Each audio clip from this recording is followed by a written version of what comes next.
All right. I want to put together a little video of just a guitar riff. Yeah, my little baby. My little baby. My guitar riff. And playing some lead tracks over the top of it. So, the purpose of the video is going to be to show people, just whoever wants to listen, when to switch between major and minor scales. I'm not going to go super in depth as to when to use harmonic minors or like the difference between Lydian, Mixolydian, Dorians, stuff like that, because it's a lot more simple than people want to give it credit for. It truly is. Okay, fine, I'll give you the one hint of what that means. If you're using a Lydian, a Dorian, whatever mode you want to use, all you're doing is starting and stopping on a different note within the scale, such as this key signature I'm going to be playing in tonight is going to be E major, also known as C sharp minor. Yes, because they're relative, and that's the point that most people miss. You are not stuck in one position when you're playing lead. There's only 7 notes in all of music, 13 if you want to count the sharps and flats, but still, A, B, C, D, E, F, G. That's all you have to work with. That is it, and they're repeated in different octaves in all of music. It doesn't matter if you're playing piano, guitar, my bass is put away, whatever the case may be, flute, saxophone, bassoon, whatever. Drums are a little bit different. Drums, the rhythm patterns are a lot different. There's a lot you can do with that. But it's all about how those notes are spaced out over time. So I'm going to do a little demonstration, a little demo of when to use C sharp minor versus E major. So buckle up, Buttercup. It's happening. So yeah, I'm gonna have to wear my headphones because it's pretty loud here in the living room. 120 beats a minute, 4/4 time. So basically 4 beats per measure. The quarter note gets the beat. 1, 2, 3, 4. 1, 2, 3, 4. That's our tempo. That's our turn. Other than that, basically the structure. The first part is going to be E major, but I'm also walking a simple melody line over the top of that.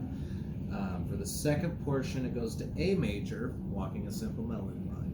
And then I start getting to actual chordal movements in the third portion, which is going to be E, F sharp, A, and B.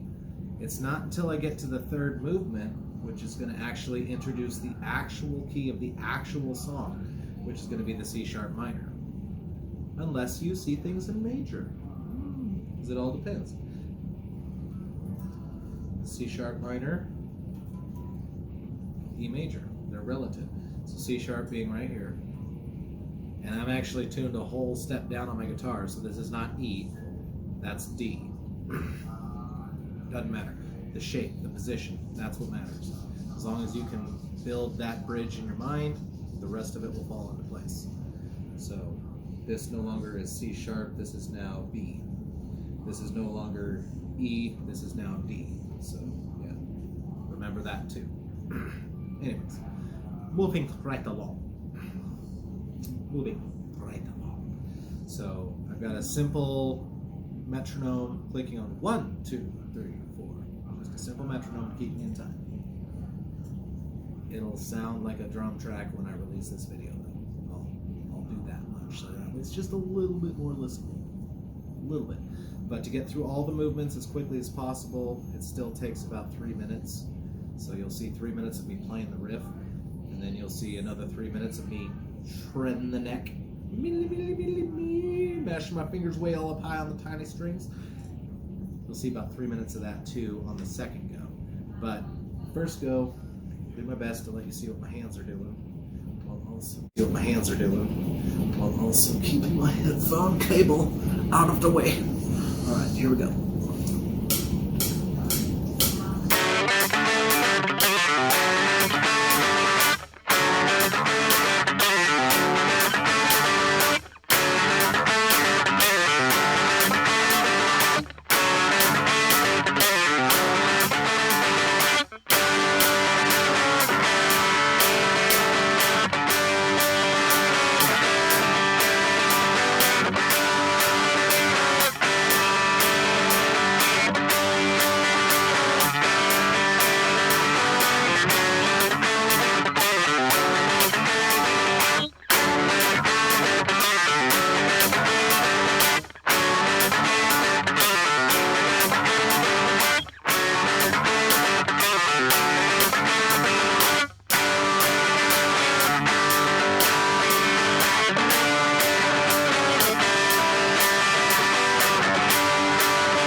bouncing between C sharp minor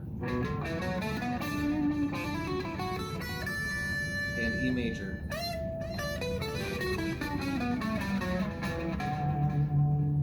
Those two scales, you can use either one at any point in time during the entirety of this song, no matter what. And it's gonna sound good as long as you emphasize the right feelings. In other words, E is always gonna be home. E is always gonna be home. To me, I'm tuned down a whole step, so this is actually D for you. That might be tuned to E standard. I'm tuned to D standard, so it's still E, A, D, G, D, E, but it's actually D, G, C, F, A, D. So, anyways, my G chord shape still sounds good. My E major, my D. All those are played the same. I'm just a whole step down because it's easier on the vocal cords. Anyways, so riff.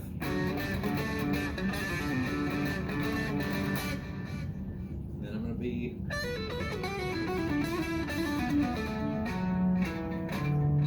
finding E. That's all my job is to put that E note, or D, whatever, that E note where it's supposed to go in the overall vibe of this song. All I want to do is land on E at the right times. That's all I want to do. So, this might suck. It's going to be a live take. Because I know in theory what I'm supposed to do. In practice, I've only done this one other time.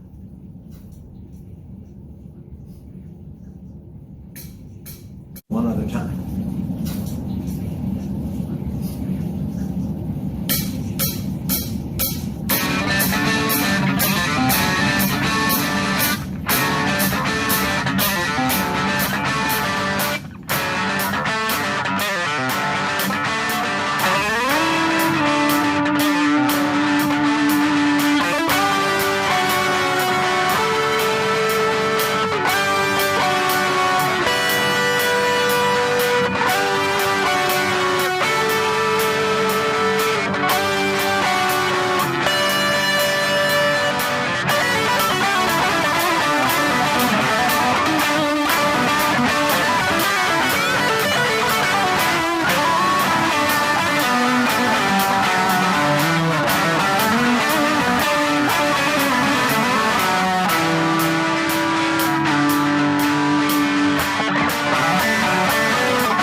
whole lot of jumping back and forth. That's a single take. I haven't played this song in a long time.